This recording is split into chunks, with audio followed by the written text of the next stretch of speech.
यही सबसे बड़ी श्रद्धांजलि परम गुरु गुरुदेव को आपके लिए होगी। जिला गुना से नरेंद्र कुशवाहा की रिपोर्ट। अखिल विश्व गायत्री परिवार शांति कुंज हरिद्वार के मार्गदर्शन में गायत्री शक्तिपीठ पर बुधवार को गुरु पूर्णिमा महोत्सव मनाया गया, जिसमें गुरु की पादुका की पूजन 11 बजे किया और सुबह से 8 बजे से 5 कुंडीय यज्ञ और विभिन्न संस्कार में दीक्षा संस्कार, जन्म दिवस संस्कार, नामकरण संस्कार, मुंडन संस्कार, पुष्पन संस्कार के साथ विभिन्न संस्कार निःशुल्क किए गए, जिसमें समस्त ट्रस्टीगण, महिला मंडल, युवा मंडल, दिया संगठन शामिल हुए। साथ ही उसी दिन से गुरु पूर्णिमा पर्व से गायत्री परिवार युवा प्रकोष्ठ द्वारा वृक्ष गंगा अभियान प्रारंभ किया गया। वंदनीय माता भगवती देवी का 9 वर्षीय मातृशक्ति श्रद्धांजलि नवसृजन महा पुरुष चरण हेतु 9 जुलाई गुरु पूर्णिमा से 2017 से लेकर 29 जुलाई गुरु पूर्णिमा 2026 तक चल रहा है। इसमें करोड़ों परिजनों द्वारा भागीदारी हो रही है। गायत्री परिवार के सुनील सेन ने बताया, सभी को ये स्मरण होगा कि 2026 का ये वर्ष 3 सहयोग साथ लेकर आ रहा है। पहला तो मातृशक्ति का जन्म शताब्दी, दूसरा अखंड दीपक के प्रचलन 1926 बसंत पंचमी गुरुवर द्वारा संपूर्ण 100 वर्ष, तीसरा श्री अरविंद का भागवत सिद्धि दिवस 1926 और उसकी 1950 का अखंड साधना की घोषणा बड़ा वर्ष।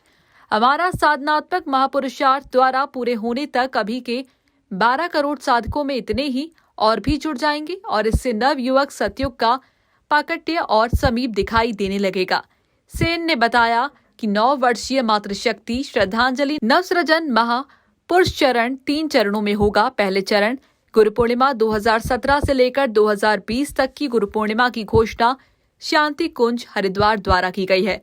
प्रथम चरण की इस योजना 2017 गुरु पूर्णिमा 9 जुलाई 2020 गुरु पूर्णिमा तक त्रिविध, पहला उपासना प्रतिदिन, दूसरा साधना, तीसरा आराधना, ये सभी साधकों को प्रति दिन करने होंगे। इसी संदर्भ में गायत्री परिवार ने सभी से निवेदन किया है कि वह इस महा पुरुष चरण में भाग लेकर 2026 में नवयोग सतयुग का प्रकट्य में अपनी भागीदारी निभाएं। गुरु पूर्णिमा पर आज गायत्री शक्तिपीठ पर पुनः दीक्षा दिलाई गई और कन्या भोजन प्रसादी की गई और विभिन्न संस्कार आयोजित किए गए।